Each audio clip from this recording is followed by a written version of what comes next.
From का season 4 finally खत्म हो चुका है, लेकिन इसका जो एंड था ना उसको लेके थोड़े से मिक्स्ड फीलिंग्स रहेंगे मेरे कि मुझे इसकी एंडिंग खराब नहीं लगी लेकिन उतनी ज्यादा इंप्रेसिव भी नहीं थी। लास्ट एपिसोड की अगर हम बात करें तो लग रहा था कि यार बहुत कुछ रिवील होगा लास्ट एपिसोड में, लेकिन कुछ भी रिवील नहीं किया इन्होंने। एंड इस एपिसोड के बारे में ज्यादा कुछ बोलने जैसा है नहीं, या एक्सप्लेन भी मैं क्या ही करूं, लेकिन आगे आने वाले जो एपिसोड्स है, जो लास्ट सीजन होगा इसका, उसमें क्या होने वाला है उसके बारे में बात करते हैं। अब उससे पहले जो मेरे को एक चीज लग रही थी कि लास्ट एपिसोड में ये लोग एलोइस से कनेक्टेड कोई चीज दिखाने वाले हैं, वो तो चलो पूरी नहीं हुई, लेकिन जो एक एलिमिनेट द एंकर वाला एपिसोड था ना, जिसमें वो डॉक्टर हेनरी को बोलती है कि तुझे उस दुनिया से बाहर निकलने के लिए एंकर को एलिमिनेट करना पड़ेगा। एंड मैंने बोला था कि ये एंकर दो ही इंसान हो सकते हैं, एक हो सकती है टैबिथा और दूसरा हो सकता है विक्टर। और वही चीज सच हुई कि विक्टर को वो मारने ही लगा था बिल्कुल, लेकिन किसी तरह वो इंसिडेंट होने से टल गया। एंड लेकिन अभी भी हेनरी के अंदर वो चीज होगी कि यार ये दुनिया सच नहीं है। इस एपिसोड का सबसे पीक वाला मोमेंट था जब भाई फातिमा एंड में जाके एक मॉन्स्टर पे ट्रांसफॉर्म हो जाती है। एंड आपने पिछले एपिसोड में नोटिस किया होगा कि क्लेरा के थ्रू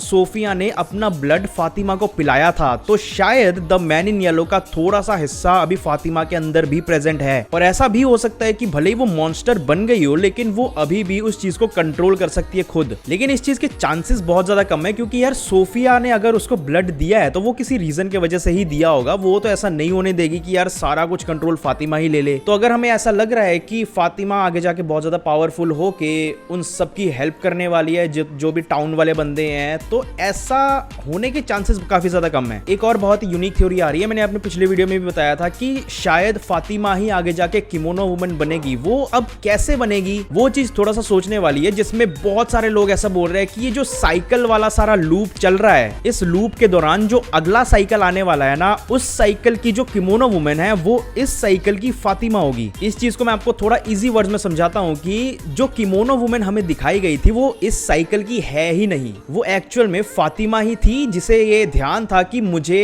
अपने ही पास्ट वाले वर्जन के साथ ऐसा ऐसा करना है, उस बच्चे को निकालना है स्माइली को, और इस लूप को कंप्लीट करना है। तो ये थ्योरी अगर देखा जाए तो बिना टाइम ट्रेवल के तो पॉसिबल हो ही नहीं सकती, या बिना स्टोरी वॉकिंग के भी पॉसिबल नहीं हो सकती। एंड एक और चीज देखने वाली है कि यार इस पूरे सीजन में सबसे जो अट्रैक्टिव चीज मुझे लगी थी ना, वो थी भाई वो बुकमार्क थ्योरी या स्टोरी वॉकिंग। और बहुत ज्यादा कुछ बताया नहीं गया उस चीज के बारे में, लेकिन मेरे को ऐसा लग रहा है कि ये सारा कुछ ना स्टोरी वॉकिंग से ही रिलेटेड है। अगर ये लूप टूटेगा तो सिर्फ स्टोरी वॉकिंग से ही टूटने वाला है। अब इसमें दो चीजें हो सकती है एलोइस वाली थ्योरी से रिलेटेड, जो मैंने बताई थी आपको। पहली चीज तो ये कि जूली ही एलोइस है और एलोइस ही जूली है। अगर मिरांडा का रेइनकार्नेशन टैबिथा और मिरांडा की बेटा बेटी थे विक्टर और एलोइस, तो टैबिथा के भी बेटा बेटी है ईथन और जूली, जो थोड़ा बहुत सेंस तो बना रहा है। और दूसरी चीज ये हो सकती है कि जूली स्टोरी वॉक करे पास्ट में और उसे पता लग जाए कि एलोइस असली में अभी है कहां। लास्ट वाले सीन में the boy in white Sophia को बोलता है कि you are going to lose this time, जिससे हमें ये पता लग जाता है कि अभी तक जितने भी साइकिल हो चुके पहले, उन सब में द मैन इन येलो की ही जीत हुई है। और द बॉय इन व्हाइट ये भी बोलता है कि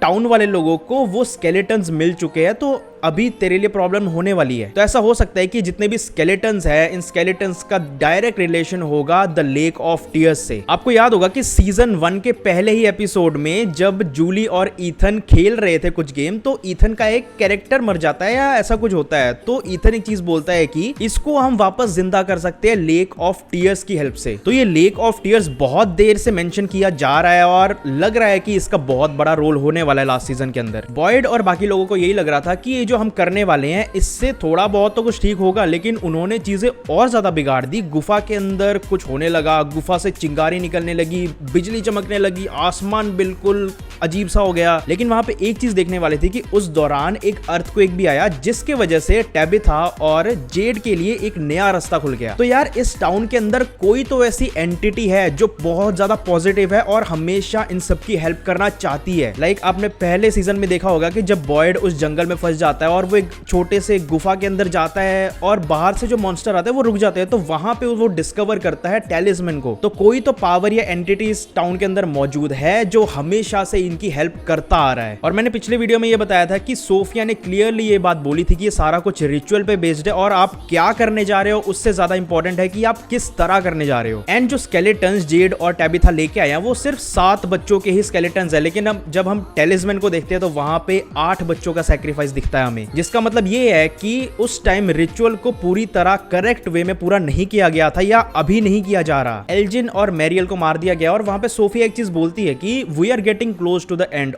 तो सोफिया को ये चीज पता है कि ये चीज कैसे एंड होने वाली है और वो जाती है, हर एक घर से वो टेलिस्मैन उतारती है और वो सारे टेलिस्मैन इकट्ठे करके उस पेड़ के अंदर फेंक देती है। तो यार लास्ट सीजन के अंदर कुछ तो बड़ा होने वाला है स्टार्टिंग में ही, क्योंकि ये सबसे वर्स्ट सिचुएशन है टाउन वाले आज तक जितनी भी इन्होंने एक्सपीरियंस की है। आपको कैसी लगी इसकी एंडिंग? अच्छी थी, नहीं थी? कमेंट्स में जरूर बताना। आपको क्या लगता है कि आगे आने वाले सीजन में जो लास्ट सीजन होने वाला उसमें क्या होगा? सब कुछ आप कमेंट्स में बता सकते हो। बाकी वीडियो अगर अच्छी लगी हो तो यार चैनल को सब्सक्राइब करके बेल आइकन दबाना मत भूलना और मैं आपको मिलता हूं नेक्स्ट वीडियो में।